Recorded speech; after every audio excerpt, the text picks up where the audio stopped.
शिक्षा और रोजगार के मुद्दों पर देश भर में चल रहे प्रदर्शनों के बीच अब बिहार की मुख्यमंत्री सम्राट चौधरी वाली सरकार के लिए नई मुसीबत सामने आई है। और मुसीबत हम इसलिए कह रहे हैं क्योंकि एनडीए के ही घटक दल लोजपा रामविलास के प्रमुख चिराग पासवान ने मुख्यमंत्री सम्राट चौधरी को एक चिट्ठी लिख दी है। जी हाँ, चिट्ठी लिखी है और चिट्ठी बड़ी खास है। नमस्कार, मैं हूं प्रियदर्शन और आप देख रहे हैं न्यूज फॉर नेशन। और ये तमाम जो पूरा का पूरा जो मामला है, यह मामला है सम्राट चिराग पासवान की सम्राट चौधरी को लिखी गई उस चिट्ठी के बाद, जिस चिट्ठी में बिहार में एक विशेष तौर पर जो भर्ती प्रक्रिया है उसमें संशोधन की बात की गई है। तो दरअसल ये पूरा मामला अगर आप देखेंगे तो चिराग पासवान ने जो चिट्ठी लिखी है, उन्होंने यह चिट्ठी सहायक प्राध्यापक नियमावली 2026 में संशोधन की मांग उठाते हुए की है। और बाकायदा बिहार के मुख्यमंत्री सम्राट चौधरी को उन्होंने इसके लिए पत्र भी लिखा है, जिसमें डोमिसाइल नीति लागू करने की अपील सहित कई अन्य किस्म की बातों का उन्होंने जिक्र किया है। तो दरअसल मौजूदा समय में केंद्र की नरेंद्र मोदी सरकार में खाद्य प्रसंस्करण उद्योग मंत्री का पद देख रहे चिराग पासवान बिहार की मुख्यमंत्री सम्राट चौधरी के नेतृत्व वाली सरकार में एक प्रमुख घटक दल के रूप में भी शामिल हैं। पिछले वर्ष हुए बिहार विधानसभा चुनावों के दौरान चिराग पासवान की पार्टी को बड़ी सफलता हाथ लगी थी और यह पहला मौका था जब उनके 18 से 19 विधायक जीत करके सदन में पहुंचे थे।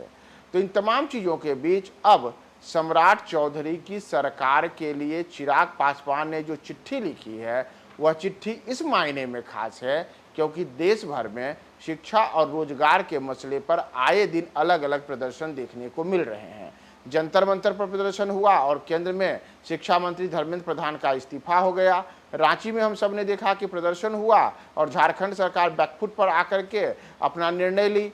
तो इन तमाम चीज़ों के बीच अब जो सम्राट चौधरी को चिट्ठी लिखी गई है, उसमें चिराग पासवान ने उल्लेख किया है कि बिहार में लंबे अंतराल के बाद सहायक प्राध्यापकों की बहाली का अवसर आया है।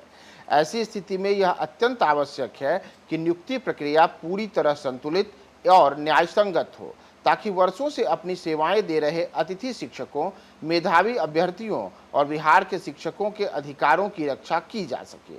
इसमें उन्होंने डोमिसाइल नीति लागू करने और 55 वर्ष आयु सीमा की मांग को लेकर के भी महत्वपूर्ण बात कही है। दरअसल चिराग पासवान ने जो चिट्ठी लिखी है, उसमें उन्होंने कहा है कि प्रस्तावित नियमावली के प्रमुख बिंदुओं पर पुनर्विचार करने की ज़रूरत है।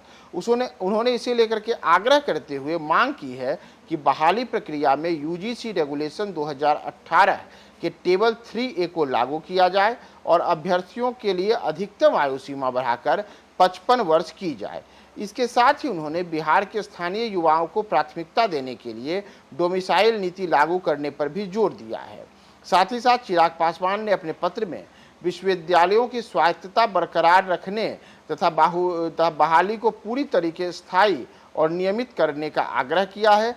उन्होंने विशेष रूप से पत्र में कहा है कि नियमित नियुक्ति से पहले बिहार के विश्वविद्यालयों में लंबे समय से पढ़ा रहे अतिथि सहायक प्राध्यापकों को 65 वर्ष की आयु तक सेवा सामंजन का लाभ देकर समायोजित किया जाना चाहिए। अपने पत्र के अंत में चिराग पासवान ने स्पष्ट किया है कि बहाली का मुख्य उद्देश्य केवल खाली पदों को भरना नहीं होना चाहिए। उनका मानना है कि इस प्रक्रिया का मूल मकसद बिहार की उच्च शिक्षा को व्यवस्था को योग्य, अनुभवी और उत्कृष्ट शिक्षकों के माध्यम से सुदृढ़ बनाना है, ताकि राज्य के युवाओं को गुणवत्तापूर्ण शिक्षा मिल सके।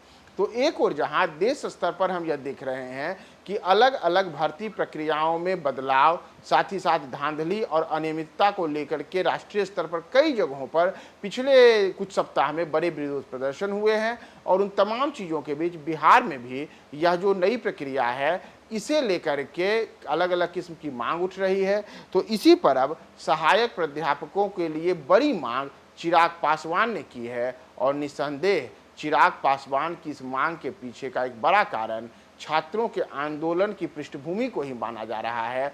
और ऐसे में अगर अब सम्राट चौधरी चिराग पासवान के जो मांग हैं, उनकी मांगों पर ध्यान नहीं देते हैं, तो निस्संदेह बिहार में संभव है कि आने वाले समय में कोई बड़ा आंदोलन देखने को मिल सकता है और वैसी स्थिति में सरकार के लिए बड़ी मुश्किल घड़ी खड़ी हो सकती है, क्योंकि उनके ही घटक दल के द्वारा अब चिट्ठी लिखी गई है। तो इस पूरे मामले में आगे सम्राट सरकार का क्या निर्णय होता है, हम आपको वह अपडेट भी बताएंगे। बने रहे न्यूज़ 4 नेशन के साथ।